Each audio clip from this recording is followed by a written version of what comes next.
RCP Notícias. Em Cabo Verde são 7 horas. Vamos então para as notícias no primeiro jornal a abrir os destaques desta edição. Trabalho infantil diminui em Cabo Verde. Dados de 2002 vão ser apresentados hoje na praia. Uma redução para 4,2%. Trabalho infantil, mas trabalho perigoso também na fasquia de 2,5%. Pais, professores e monitoras dos jardins de infância de Ribeira Grande de Santo Antão vão estar reunidos para abordar a responsabilidade parental. O Parlamento começa hoje a sessão plenária, debate com a Ministra das Infraestruturas, Ordenamento do Território e Habitação. A direção da Escola Olavo Muniz, na Ilha do Sal, anuncia medidas para travar casos de brigas de gangues, desde logo a instalação de câmaras de videovigilância. Cabo Verde deve incutir nos mais jovens a cultura de pagar impostos, mas também dar informações sobre a origem e a aplicação dos recursos do Estado. É o sentido de uma palestra promovida pela disciplina de Direito da Escola Secundária Abílio Duarte, no Palmarejo. Praia, São Vicente e Santa Catarina são os municípios escolhidos para testar o projeto Forma Empresa, que visa a transição para a economia informal, um anúncio feito ontem na reunião do Comitê de Pilotagem do projeto.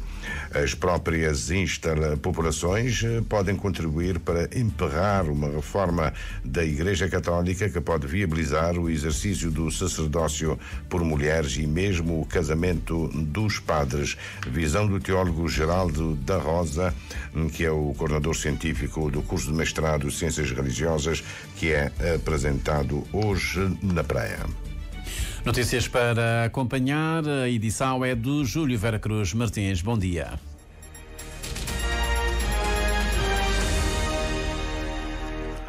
Votos renovados de bom dia, gratos pela preferência. A CDO aconselha os políticos senegaleses a chegarem a entendimento para a realização das eleições presidenciais em respeito à Constituição da República.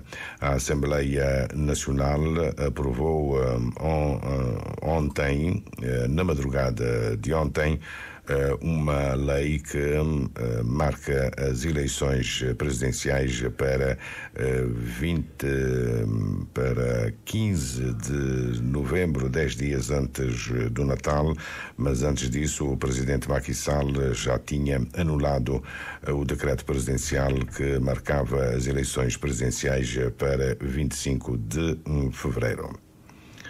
As estatísticas sobre o trabalho infantil em Cabo Verde são atualizadas hoje com base em dados recolhidos pelo INE em 2022. 10 anos depois do último estudo realizado em 2013, o boletim registra uma ligeira redução do número de crianças com alguma ocupação para 7,7%, que corresponde a 9.004 crianças entre 5 e 17 anos, num universo de 117.642 crianças. O estudo do INE revela que 42%, 4.900 crianças, estão contabilizadas no exercício de trabalho infantil. Um trabalho considerado perigoso, estão arroladas 2,5%, 2.896 crianças. Pode-se dizer também que o trabalho infantil em Cabo Verde tem rosto masculino. Outras incidências ao longo do dia de hoje, depois da apresentação do estudo. Feito pelo INE, um estudo que pertence ao Instituto da Criança e do Adolescente ICA. Pais, professores e monitoras dos jardins de infância de Ribeira Grande de Santo Antão vão estar reunidos num encontro para abordar, Carmelita do Rosário, a problemática da responsabilidade parental. Responsabilidade parental é um tema que tem suscitado nos dias de hoje amplo debate em vários pontos do território nacional. Desta feita, acaba o município de Ribeira Grande de Santo Antão receber o evento onde se vai debruçar sobre esta temática. A RCV, Nuno Rocha, representante dos pais da Escola Suzete Delgado, realça a importância de se falar sobre esta problemática no município. Realmente é algo muito importante, né? É que precisa ser debatido e hoje realmente veio mesmo calhar, porque falando da responsabilidade parental, não pode dizer que uma criança, logo que ele nascer, ela tem exigida responsabilidades, né? Ela tem exigir, ela tem que ter uma família, ela tem que ter também educação, ela tem que ter saúde e também o mais precioso que nós temos chamar tempo, né? Dedicação e também que para poder ajudar nesse desenvolvimento cognitivo, né? Logo de onde é que ele vai começar a desenvolver e mostrar suas características enquanto pessoa. Então, é nesse sentido que não podemos falar que a responsabilidade é algo que deve ser debatido sempre e olhar sempre com o senso mesmo da responsabilidade. Os pais, no seu cômputo geral, têm assumido as suas responsabilidades perante os seus filhos. Pelo menos é isto que diz o nosso entrevistado, porém admite que, em casos de negligência, as instituições, como as câmaras municipais, o ICA e de entre outras, têm cumprido o seu papel. Sim. Estou a fazer porque não tem instituições ali, não tem ICA, que está sempre presente. Também ele tem uma associação também, não pode dizer assim, que fazer cuidado nesse sentido. Tem câmaras municipais ali na Santo Antão, mais precisamente ali na Ribeira Grande, ali na Ribeira Grande, tem câmara municipal que está sempre atento, tem polícia nacional também, né?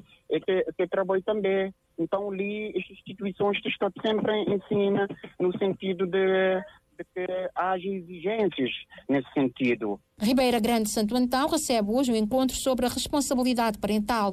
O evento decorre no internato Grande Ducado do Luxemburgo e conta com a participação da Secretária de Estado da Inclusão, Lídia Lima. O governo tem feito pequenos investimentos em vez de dar corpo ao programa estruturado de habitação social prometido no início da legislatura. A acusação parte do grupo parlamentar do PCV e é uma das questões arroladas para o debate com a Ministra das Infraestruturas, Ordenamento do Território e Habitação, que abre a sessão plenária que começa hoje. O deputado Walter Évora lembra que o programa de habitação social é um compromisso do governo para colmatar o déficit habitacional calculado em 13 mil fogos. Aliás, o que é que tem feito são pequenos investimentos, como aquele que foi feito na Ilha de Boa Vista, sem qualidade. Foram construídas cerca de 270 habitações, em que desses 270, 95 são quartos com casa de banho compartilhado e uma cozinha para servir, por exemplo, 95 quartos. Então nós, portanto, iremos trazer também esse debate, a questão habitacional. Há também o compromisso que o Governo tinha assumido no seu programa de governo de trazer para o Parlamento um plano estratégico de infraestruturas, que não trouxe. Há também o compromisso de trazer para a audição pública tudo o que seriam as grandes obras do país. O Governo até hoje não o fez. Há um imperativo legal que o Governo tem a nível do ordenamento do território de apresentar 2 em 2 anos um relatório sobre o estado do ordenamento do território. Isto decorre da lei de base. E o Governo, em 8 anos, não apresentou um único relatório. A deputada Zilda Oliveira anuncia que o CID vai alertar sobre a necessidade de uma melhor projeção de infraestruturas de correção torrencial, sobretudo nas ilhas mais afetadas na época das chuvas, isto é, Santo Antão, São Vicente e Fogo. No tocante à habitação, não obstante os investimentos realizados pelos sucessivos governos, nós constatamos que a situação habitacional no país, em termos qualitativos e em termos quantitativos ainda, é crítica. Então há necessidade de nós repensarmos as políticas habitacionais. Também iremos levar a preocupações relacionadas com a urbanização, numa lógica de criação de cidades sustentáveis e inclusivas, numa altura em que a proteção do ambiente assume especial relevância devido aos impactos do aquecimento global e em que as nossas cidades estão a ser transformadas em cidades de betão e alcatrão. Perguntamos se não há outras alternativas mais sustentáveis, por exemplo, do que o uso do alcatrão. Além da ministra Eunice Silva, mais 3 membros do governo estão convocados. Os ministros do Turismo e Transportes, Carlos Santos, e do Mar, Abrão Vicente, para defender o governo na interpelação agendada pelo PICV sobre a conectividade interilhas e de Cabo Verde com o mundo. Em sede de perguntas dos deputados e a pedido do MPD, vai responder a ministra da Modernização do Estado e da Administração Pública, Edna Oliveira. Instalação de câmaras de videovigilância, presença de segurança especializada, acessos mais controlados e maior envolvimento dos pais são algumas das medidas gizadas pela direção da Escola Olavo Muniz na Ilha do Sal e que visam pôr termo a casos de brigas de gangues. O jornalista Valdemar Almeida traz-nos o essencial das medidas anunciadas ontem em conferência de imprensa.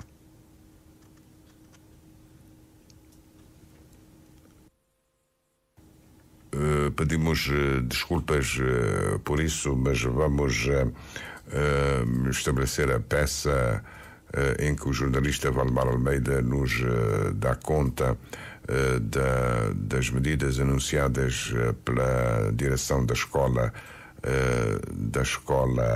Olavo Muniz na Ilha do Sal. Na conferência de imprensa conjunta, a direção do Liceu Olavo Muniz e a delegação do Ministério da Educação, na sequência das últimas ocorrências de violência, Márcia Pinto garantiu que, sob a orientação da Inspeção-Geral da Educação, medidas de contenção, de persuasão e de investigação foram adotadas. Após estes acontecimentos, houve um reforço do policiamento de proximidade para prevenir e persuadir e garantir a integridade das escolas do Sal. Outras medidas suplementares de reforço da segurança da escola estão sendo ajustadas, como o reforço à sensibilização estudantil, a sensibilização comunitária, socioeducativa e familiar, porque acreditamos que este trabalho deve ser feito em conjunto. Para reforçar a implementação de outras medidas, a diretora do Liceu Olavo Muniz, Luísa Graça, salientou que o Conselho de Disciplina, sob a orientação da Inspeção-Geral da Educação, está investigando as ocorrências vivenciadas. Nós continuamos comprometidos em garantir que todas as situações sejam analisadas minuciosamente e que as medidas apropriadas sejam tomadas. O nosso aluno agredido e a sua família receberão todo o suporte necessário. Nosso compromisso é fornecer todo o apoio também emocional e psicológico indispensável para garantir o bem-estar e a recuperação do aluno. Luísa Graça também apontou a implementação de medidas adicionais. A aquisição de câmaras de vigilância, nós estamos na fase de instalação e também vamos ter presença de segurança especializada. Quanto ao envolvimento dos pais, será determinante o envolvimento dos pais no combate à violência, pois a situação tem de ser vista através de uma abordagem sistémica. A direção da Escola Secundária Olavo Muniz pretende trabalhar em colaboração com todas as partes interessadas, de modo a continuar a melhorar e oferecer um ambiente de aprendizado positivo e enriquecedor para todos os alunos. Apelando ao contributo de todos, a direção da EPSON conclui que este incidente é um caso pontual que não reflete o espírito ou os valores do Liceu Olavo Muniz. Regressamos à informação de há pouco. A sessão plenária da Assembleia Nacional começa hoje. Debate com a Ministra das Infraestruturas, Ordenamento do Território e Habitação. Um debate agendado pelo Grupo Parlamentar do PICV. PICV e o CID vão questionar a Ministra Eunice Silva. Aos argumentos dos partidos da oposição, o Grupo Parlamentar do MPD vai contrapor, segundo a deputada Antonita Vieira que o Governo está a edificar o Serviço de Inspeção Geral do Ordenamento do Território. Para auditoria, inspeção, controlo técnico e apreciação da legalidade e regularidade dos atos administrativos praticados por serviços, organismos e entidades da administração central ou local, sempre que esteja em causa o acompanhamento, a avaliação da legalidade no âmbito do ordenamento do território e do urbanismo.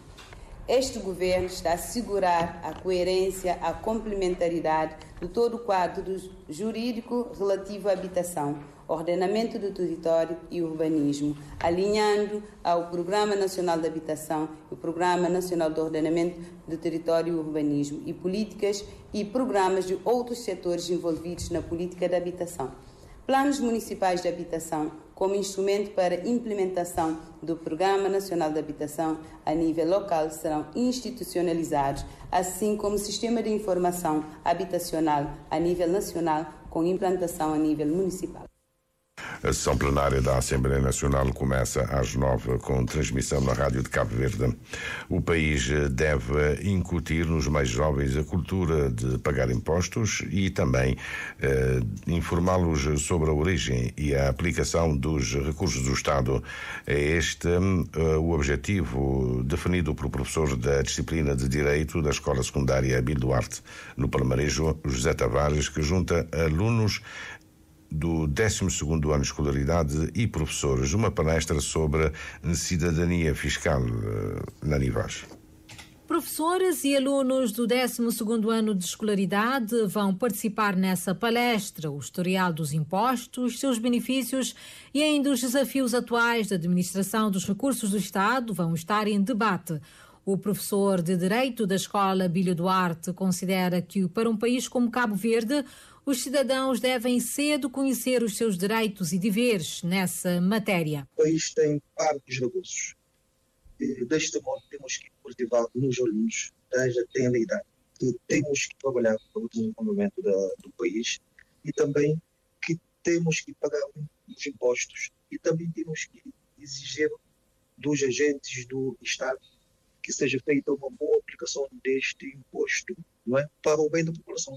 O desenvolvimento de qualquer Estado passa necessariamente pelo engajamento e participação ativa dos seus cidadãos, afiança José Tavares, que ainda destaca que anualmente vão realizar palestras e outras iniciativas do género para justamente consciencializar esses jovens cidadãos sobre os seus direitos e deveres fiscais. Já é pela segunda vez que estamos a realizar esta palestra com esta temática de cidadania fiscal. Em princípio, os alunos sempre estão interessados nas matérias e nos debates sobre várias temáticas. O objetivo, enquanto estiver lá, é de continuar com esta palestra cada ano. Agendada para as 16 horas, a palestra Cidadania Fiscal, promovida pela Escola Secundária Abílio Duarte, vai ser proferida pelo especialista da área, Amândio Barbosa Vicente. Praia, São Vicente e Santa Catarina são os municípios escolhidos para testar o projeto Forma Empresa, que visa a transição para a economia formal. Anúncio feito ontem na reunião do Comitê de Pilotagem do projeto, que conta com a assistência técnica da Organização Internacional do Trabalho e é financiado pelo Luxemburgo Cândido Fortes em cerca de 2 milhões de euros.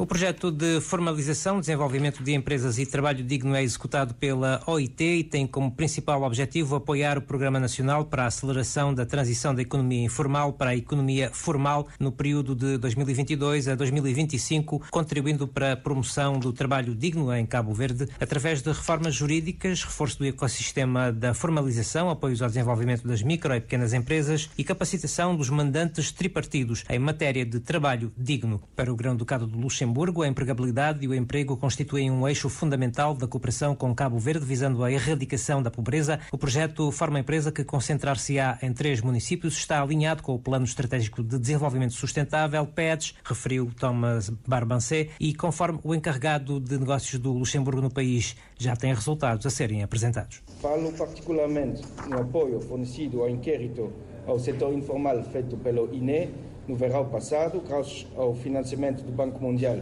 e a expertise da OIT e cujos resultados aguardamos ansiosamente. Os diagnósticos e reflexões conduzidos no âmbito da revisão do Regime Especial de Micro e Pequenas Empresas, o REMP. Este comitê de pilotagem deverá aprovar um plano de trabalho para 2024 orçado em quase 1 milhão de euros e que se concentrará, entre outras atividades, em apoiar a transição de informal ao formal em 3 municípios piloto, a saber Praia, Santa Catarina e São Vicente. Escolha que se deve ao facto de serem as zonas urbanas com maior concentração de trabalhadores informais. Já o Ministro das Finanças e do Fomento Empresarial, Olavo Correia, apelou à inovação no âmbito do projeto Forma Empresa, visando a criação de empregos dignos e bem remunerados. E a questão que se coloca é como que nós podemos colocar os instrumentos novos, as instituições, ao serviço do incentivo aos jovens, que hoje, mais do que pedir um emprego, pedem uma oportunidade de criar emprego para si e para os outros. Eu penso que nós temos de fazer uma profunda reflexão, nós todos, porque a urgência não se consegue resolver sem capacidade de inovar, sem escala e sem velocidade em relação à produção dos impactos. Emprego qualificado, com acesso a direitos, bem remunerado. Ainda no âmbito do projeto, foi nomeado pelo Governo um técnico que assumirá responsabilidades de coordenação do GETIF, órgão de gestão estratégica da transição da economia informal a formal. As próprias populações podem contribuir para emperrar uma reforma da Igreja Católica que pode viabilizar o exercício do sacerdócio por mulheres e mesmo o casamento dos padres. A visão é do teólogo Geraldo da Rosa, brasileiro, professor da Universidade de Caxias do Sul, é coordenador científico do mestrado em Ciências Religiosas, que é apresentado hoje pela Escola Universitária Católica. Doutor em Teologia, Educação e Religião, Geraldo Rosa defende que mulheres e sacerdócio e padres e casamento são questões incontornáveis do cenário religioso na atualidade. Eu creio que se pode abrir espaços da mulher com protagonismo maior dentro das igrejas. Creio que há um debate sobre a questão dos sacerdotes que queiram continuar como celibatários e existe um debate aqueles que por opção sejam casados. Então são linhas bastante interessantes que competem em termos de igreja abrir esses espaços de discussão. Eu creio que o maior problema, de certa maneira, não está dentro da Igreja Católica, está dentro do povo. Eu creio que se o povo, às vezes, existe determinados discursos teológicos que o povo não gosta de ouvir e, de certa maneira, fica muito ligado a um certo conservadorismo. O curso de mestrado em Ciências Religiosas da Escola Universitária Católica tem início marcado para o próximo 4 de abril. As inscrições estão encerradas desde 31 de janeiro. Meias finais na Copa Africana das Nações. O olhar do jornalista Moisés Évora a partir de Abidjan. Hoje, as partidas das meias finais, 2 jogos que prometem. Em Boaké, no Estádio da Paz, Nigéria medirá forças com a África do Sul. A seleção nigeriana, como se sabe, é recheada de bons valores individuais, uma formação que não tem feito exibições de encher o olho, mas é sempre uma potência no continente africano. A África do Sul, como se sabe, eliminou a seleção de Cabo Verde, uma equipa cínica que gosta de jogar no erro do adversário. Acreditamos que teremos uma África do Sul idêntica a si própria frente à seleção da Nigéria. Um jogo que terá início às 17 horas. E em Abidjan, a seleção da casa, Costa de Marfim, vai medir forças com a RD Congo. Costa de Marfim, que renasceu das cinzas, conseguiu chegar às meias finais sem convencer, mas a grande verdade é que chegou às meias finais e vai ter todo um país a apoiar os jogadores, tendo em conta que, como já dissemos, joga em casa. É sempre uma seleção também perigosa. A RD Congo tem apostado no futebol direto, no futebol rápido, no futebol musculado e tem conseguido bons resultados. É uma seleção que não baixa a guarda até o derradeiro minuto, uma partida que promete também ser um jogo pau a pau. Partida que decorrerá no estádio Ouattara, em Abidjan, a partir das 20 horas.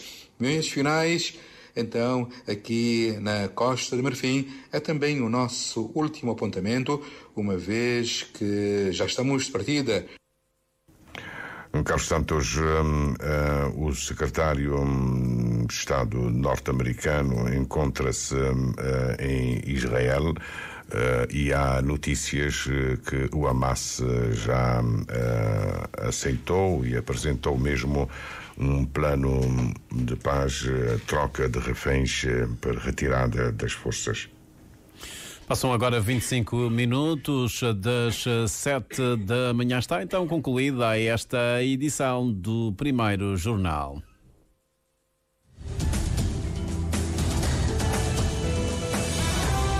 Mais informações em www.rtc.cv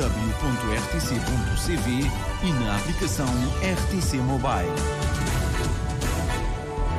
RCV, o rigor da notícia e o melhor da informação a cada hora.